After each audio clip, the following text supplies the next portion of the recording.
శ్రీ గురుభ్యో నమ. గురు బ్రహ్మ గురు విష్ణు గురుదేవ మహేశ్వర గురు సాక్షాత్ పరబ్రహ్మ తస్మై శ్రీ గురవే నమ. సదాశివ సమారంభం వ్యాసశంకర మధ్యమం అస్మదాచార్య పర్యంతం వందే గురు పరంపరాం.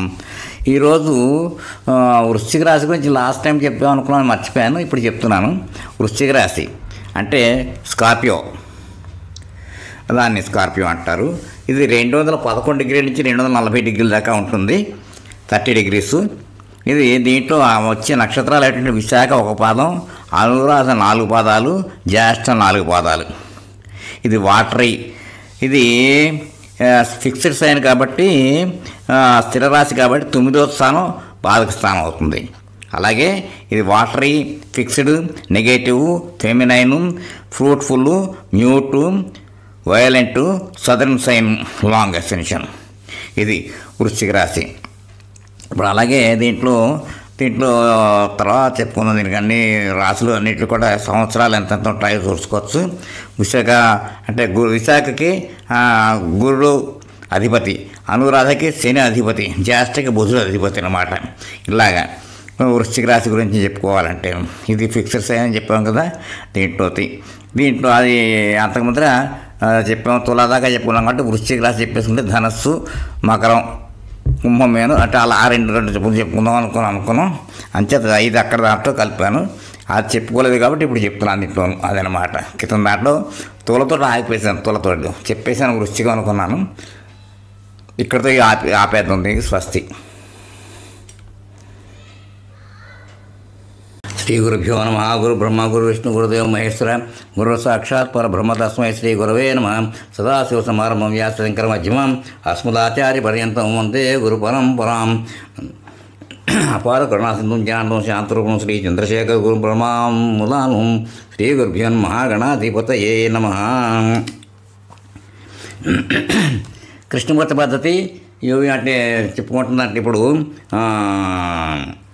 నెక్స్ట్ ఎపిసోడ్ చెప్పుకుందాం. ఇప్పుడు దీంట్లో ఏమిటంటే మొన్న వృశ్చిక రాశి గురించి చెప్పుకున్నాం. ధనస్సు, ఇప్పుడు ధనస్సు రాశి, దాన్ని సెక్రటేరియస్ అంటారు ఇంగ్లీష్లో అనమాట. ఇందులో స్టార్స్ ఏముంటాయంటే మూల, పూర్వాషాఢ, ఉత్తరాషాఢ. అది అక్కడ అంటే అని చెప్పంటే మఖ, పుబ్బ, తర్వాత ఉత్తరలో 1 పాదం, ఉత్తర, హస్త, చిత్తలో 2 పాదాలు, చిత్త, విశాఖ, అనురాధ అక్కడ అయింది. జ్యేష్ఠ, మూలలో అది మూల,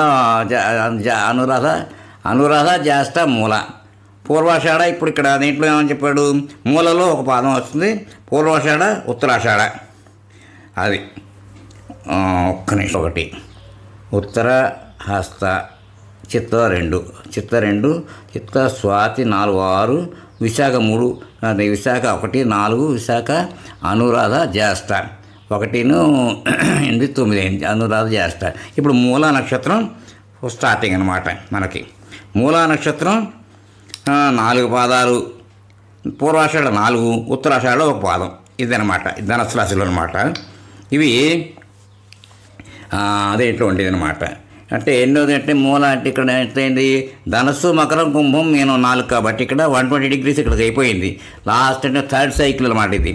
అంటే ఎంత అనమాట, మేషం, వృషభం, మిథునం, కర్కాటక, సింహం, కన్య, తుల, వృశ్చికం, ధనస్సు. ఇప్పుడు ఏంటంటే 241 అంటే 241 డిగ్రీ నుంచి స్టార్ట్ అవుతుంది అన్నమాట. ఇది అక్కడ చెప్పుకోవాలంటే ఇది 9th సైన్ అంటారు. మామూలు జోడియాక్ నుంచి 9th సైన్ అనమాట ఇది.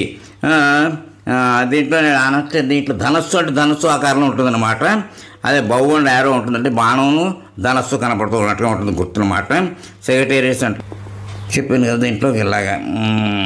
తర్వాత దీంట్లో ఇది ధనస్సు మళ్ళీ మేషం, వృషభం, మిథునం, కర్కాటకం, కన్య, తుల, వృశ్చికం, ధనస్సు.